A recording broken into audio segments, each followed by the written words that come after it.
What happens when someone goes on national television and tells Black Americans that if they don't like this country, they should simply leave? Why don't you move to a different country?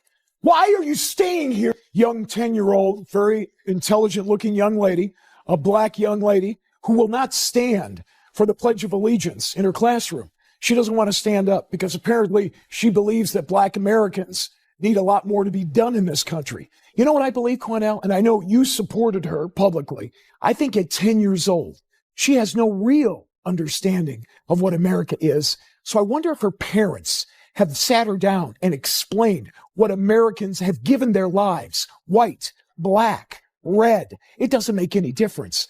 They stood and they fought and they died for this country, and she doesn't want to do anything to honor them? Matt, she comes from a family of military service members. Her father's is a retired military service member also who served this nation well with great dignity. Good. Her mother's a very intelligent woman. What white people need to understand. Just white people. Yes, please. Let me explain.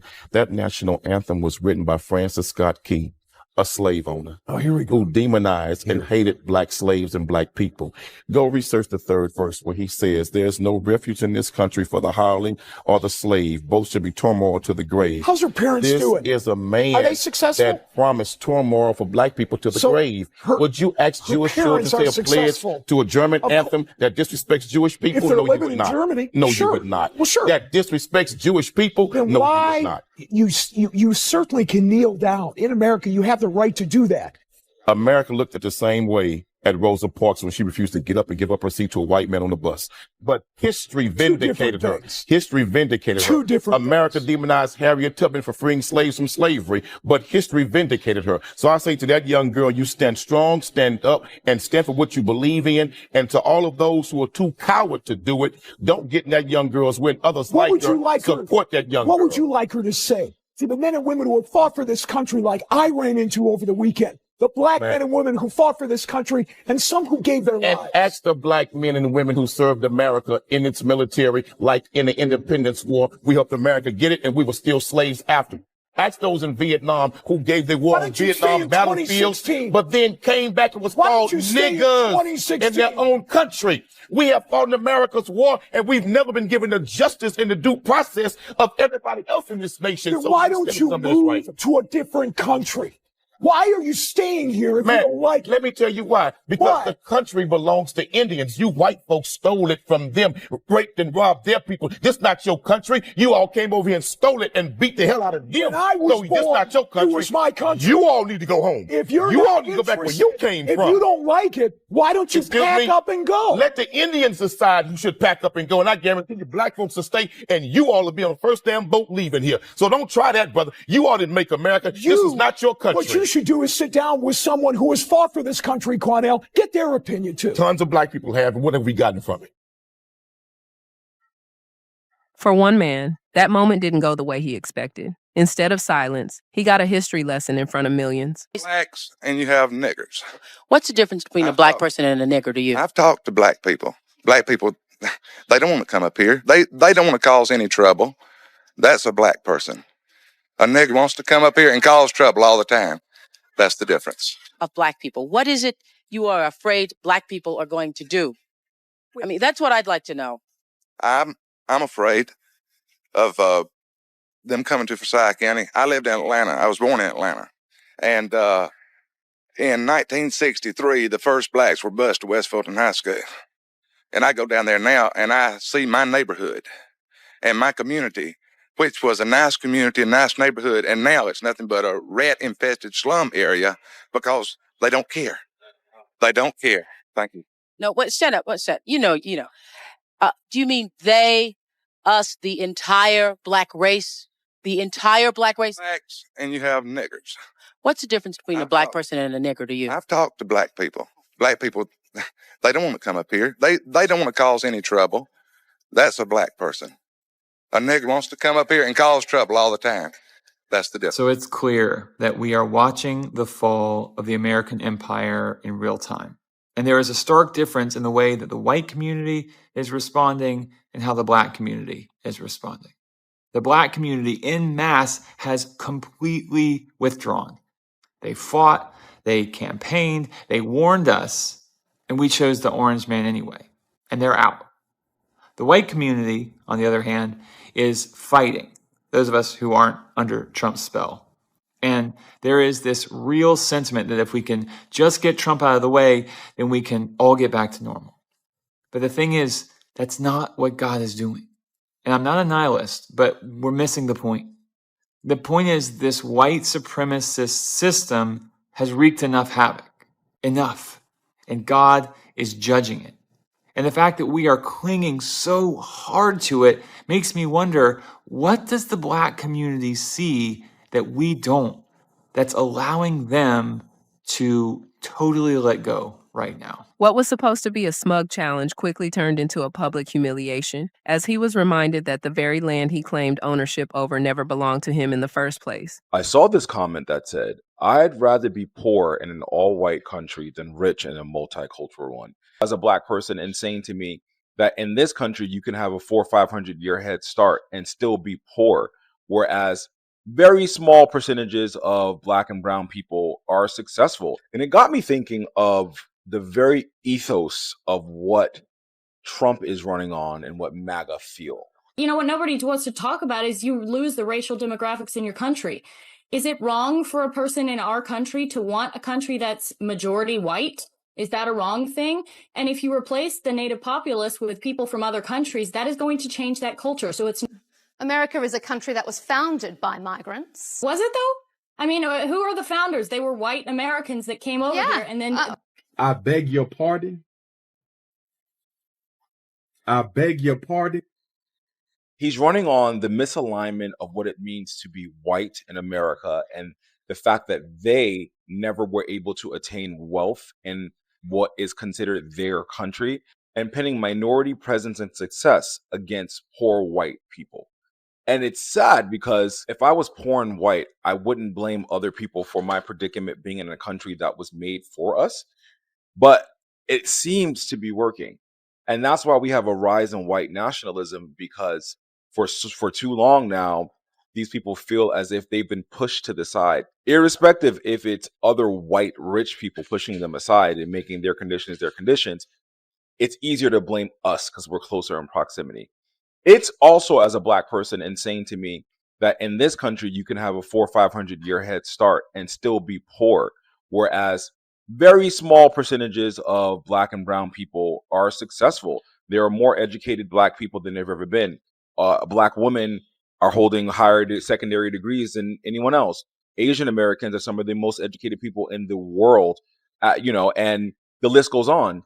But for you to be centuries old poor in a country that you were told was for white people, and to have minorities be the ones that you see on TV or you see in movies or you see driving cars or they're athletes, and it really makes your blood boil that you are not able to attain these things. So this is the premise that you run on, and to maintain that premise, you lock up migrants, you do a campaign against immigrants, you call them rapists, you call them evil, you call them dirty, you round them up.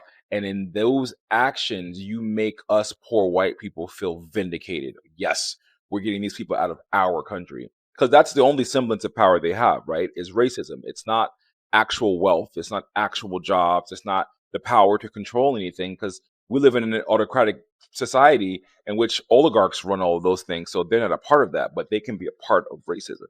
And that is the history of America and how it has always been, and how they've always been able to keep a small minority of white people in power and empowering the bulk of the poor majority white into thinking that this is a linear access to power and it's all due to whiteness. America.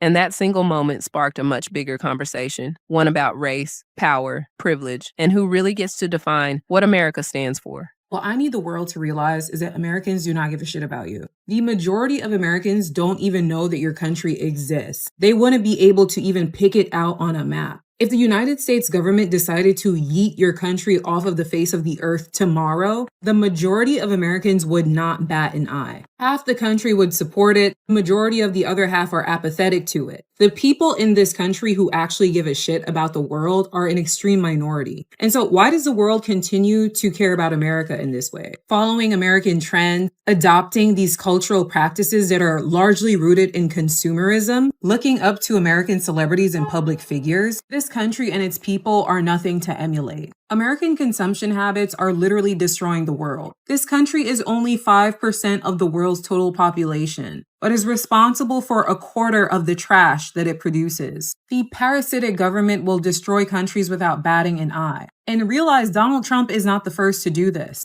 But the world is a little bit too complacent, just as Americans are. And people are waking up to it, but not enough. This country has done so much to destroy the world, and people are too passive in accepting it. And so the world needs to boycott America, not just regarding consumption, but culturally and socially as well. Voices from across the country began sharing their own experiences, frustrations, and truths about what it means to live in a nation that constantly talks about freedom, while many still feel forced to fight for basic respect. I said, name 5 white people in American history who fought against racism and slavery.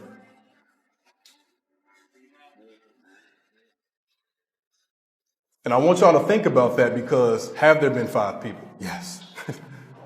Way more than 5. Thousands.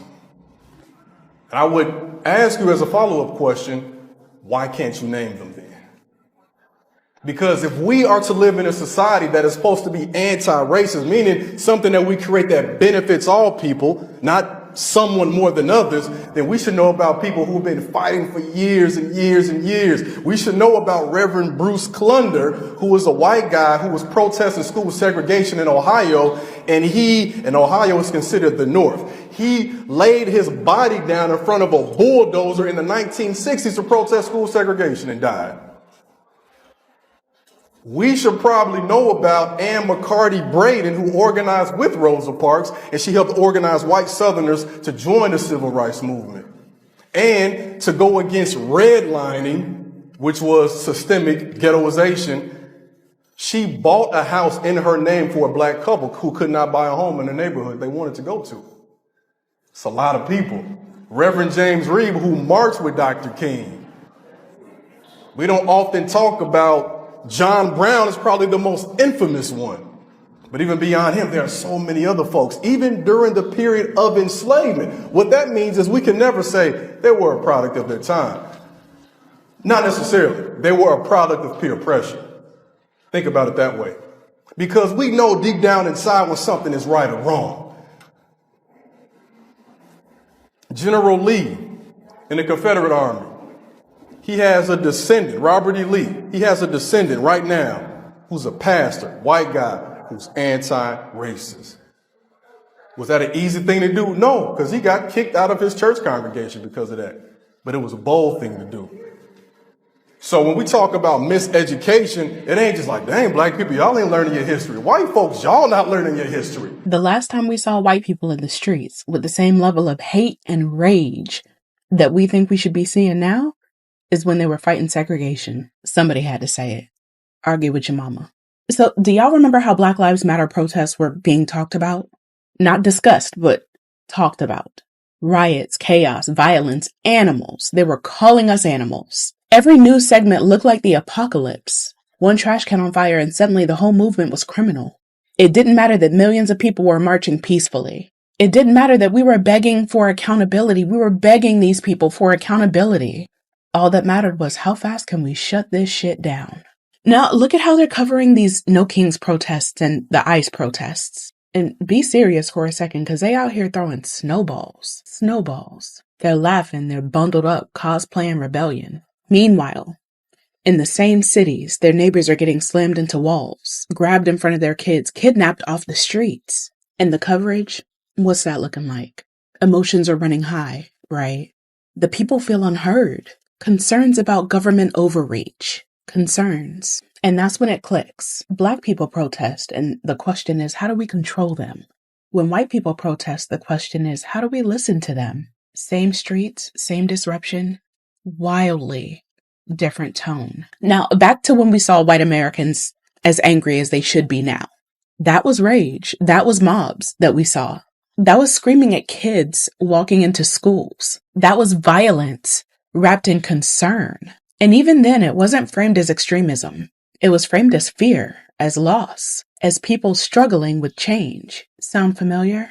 So when I see snowballs getting thrown while families are getting ripped apart, while they're attacking a car with kids inside, a Black family's car with a baby inside, I don't think the media suddenly learned nuance. I think the empathy shows up when the protest looks like you, when the anger feels familiar, when the faces feel safe, when the rage doesn't threaten the hierarchy. It just asks for a better seat in it. BLM was treated like a threat to the country. These protests get treated like a disagreement with management. One gets militarized, the other gets moderated. So no, this isn't about peaceful versus violent. This is about permission. Who's allowed to be angry without being criminalized? Who gets grace while others get cuffs? Who can throw snowballs while somebody else gets body slammed into a wall just for existing? And that, white America, that is why people are mad. Not because we don't understand what's happening, but because we understand it perfectly. Stop asking us what to do. Channel your ancestors. When Black communities have tried to build wealth, independence, and safe spaces of their own, history shows those communities were often targeted, destroyed, or erased. The reason why we will never get over racism in this country is because people defend it to the absolute fullest, y'all. Look at this. I posted this video on YouTube, y'all. It's the fact that people are saying, hey, it's crazy that you made this up. Hold on. Y'all to sit down and read this paragraph. Please pause this for a second. It's the fact inside that comment that person said, perhaps the person they were talking to wasn't even Black. They could have been white. I quote and repeat, on that phone call, my boy straight up said, F you, you F-N-I-N-I-double-G-E-R. I don't know about y'all. I'm pretty sure we all took the same English class in school, no matter what generation you in to learn English. That mug was talking to a person who looked like me, bro. And it's not funny, but bro, you have to laugh because it's so common amongst people to be so racist towards people that look like me when we're just existing, just like the next person. So before you get underneath my comments being like, oh, you just made up this story for this, this, and this, I really want you to go and ask your nearest Black person how much racism they experience throughout their daily life as a Black person. You would be shocked of how many of us get secondhand racism and it's not even directed towards us, or when it is directed towards us, still get swept underneath the rug. We got to do better as people, y'all. We live on the same planet. It shouldn't matter the skin, the color of your skin, the way you walk, the way you talk. We are on this planet to all thrive together. But somehow a certain demographic of people think that they are above the rest. Y'all need to fix that. Some white Americans openly admitted that racism isn't just a thing of the past. It's something deeply woven into everyday institutions, neighborhoods, and even cultural norms that many people never stop to question. Donald Trump's not the problem. MAGA's not the problem. ICE isn't even the problem. They're all symptoms. I mean, ICE is an imminent problem. They're an invading force in multiple cities and states, and they are literally a weaponized version of the Klan that is state-sponsored and has endless amount of money for some reason. But even if all three of those went away today, we would still have the problem. And the problem is this. White people, people who look like you and me, we've allowed white supremacy to flourish in this country for generations and generations and generations, so long that people don't even recognize it, myself included sometimes, right? I had a moment just last weekend or just earlier this week in New Orleans where I was speaking with a guy on a trolley who grew up there. And he's like, well, you're from the South, right? I grew up in North Carolina. That is the South. You might want to fight me on that. It's not the deep South. He said, you know why everyone's so polite here? And I was like, I don't. And he was like, well, we had to be. He was like, everyone had to be polite to each other, especially Black people to white people, because if we didn't address them properly, we would get killed. I make U.S. history content. And I didn't even think about that. I grew up in the South and I didn't even think about that. That's how normalized everyday white supremacy is in our country. And if the white people in this country don't decide that they're going to extricate the cancer that is white supremacy from themselves, from their homes, from their communities, from everything that they are surrounded with, we will be right back in this position 5 years from now, 10 years from now, however long it takes for the cycle to regenerate, because it will happen. Trump's not the problem. MAGA's not the problem. ICE isn't the problem. It's white supremacy. It's been white supremacy. It will be white supremacy. It's always been that. And if we don't work towards it to fix it now, then when?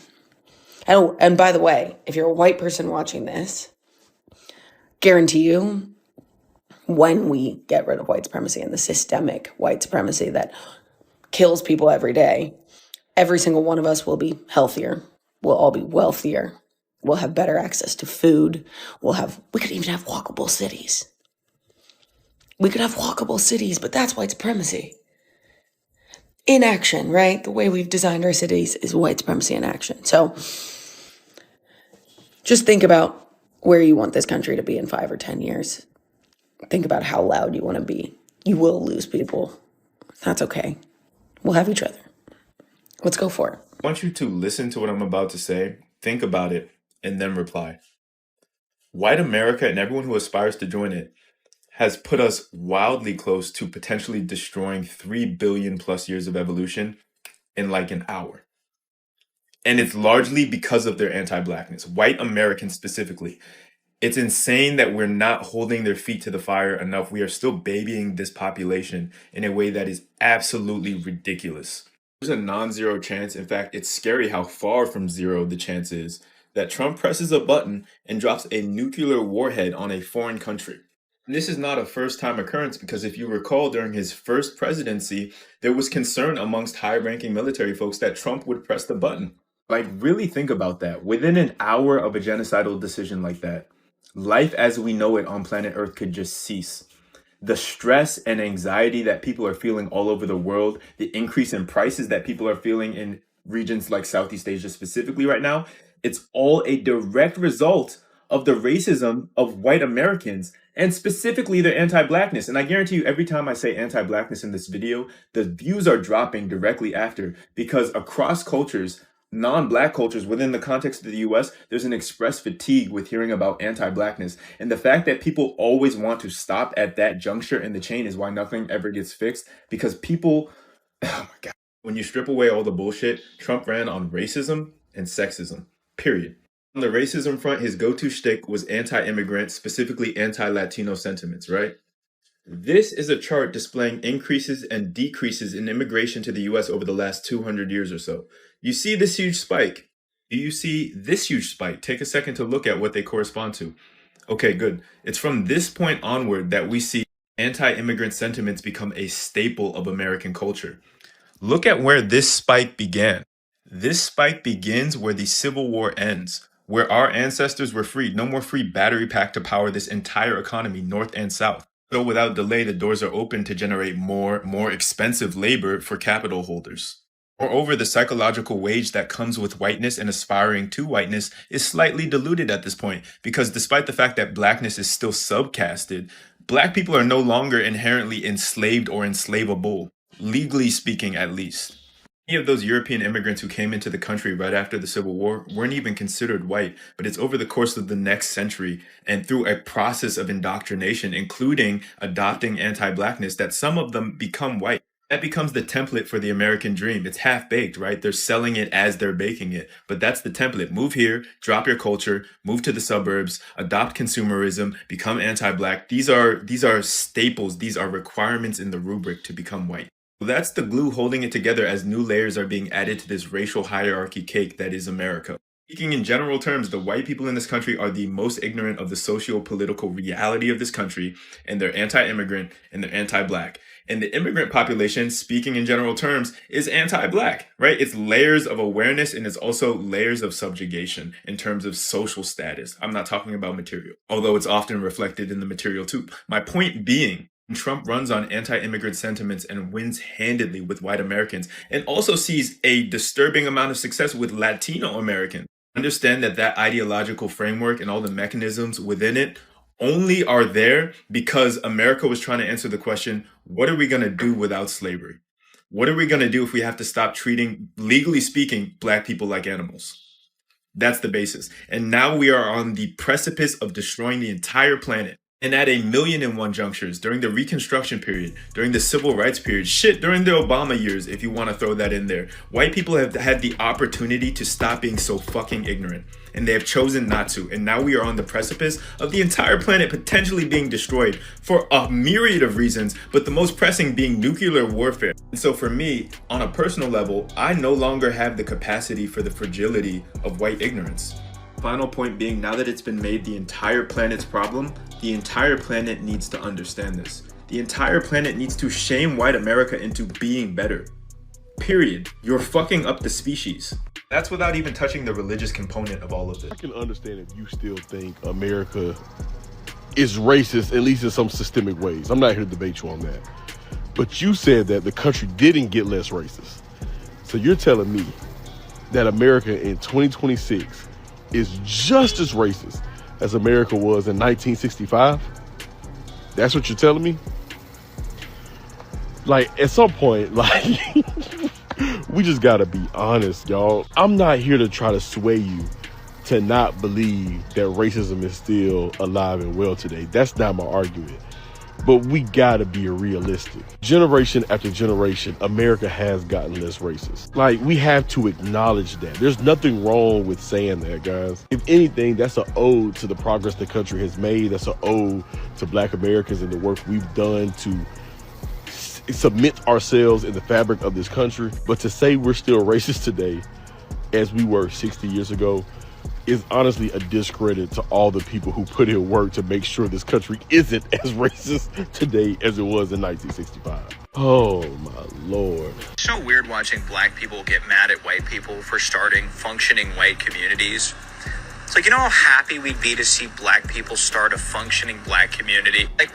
Like we would burn it down, right? Was that what you was about to say? Because that is the only thing that has ever happened in American history. Sir, you don't understand. You're helping all Americans by taking all the racist people and moving them into one area. I may help you pack your bags and rent a moving truck for you. I may donate to your cause so we can get this thing rolling. We need y'all all to be in the same area so we know who exactly you people are. I challenge any European American to name me one, just one, in 300 years, name me one time Black people have built an all-Black everything, right? A thriving community, a thriving functioning system, right? And white people have not destroyed it. Any group, any community, any town has been destroyed, burned down to the ground by European Americans. What's extremely disheartening from European Americans is in the year of 2025, they then say, oh, why aren't Black people building functioning towns? You blew them all up. You think if you keep blowing up, bombing, and burning down every town that Black people built, that we're just going to keep building more and more and more? You force Black people to assimilate into American culture, then point the finger and say, why aren't you doing this? Your analogy is the same as burning down somebody's house, coming back the next day and say, hey, you know you're homeless, right? What made these reactions so powerful was that they weren't coming from one group alone. People from different backgrounds, including white Americans, immigrants, and other minority communities, stepped forward to acknowledge uncomfortable truths about how division has been used for generations to keep people fighting each other instead of confronting the systems that benefit from that conflict.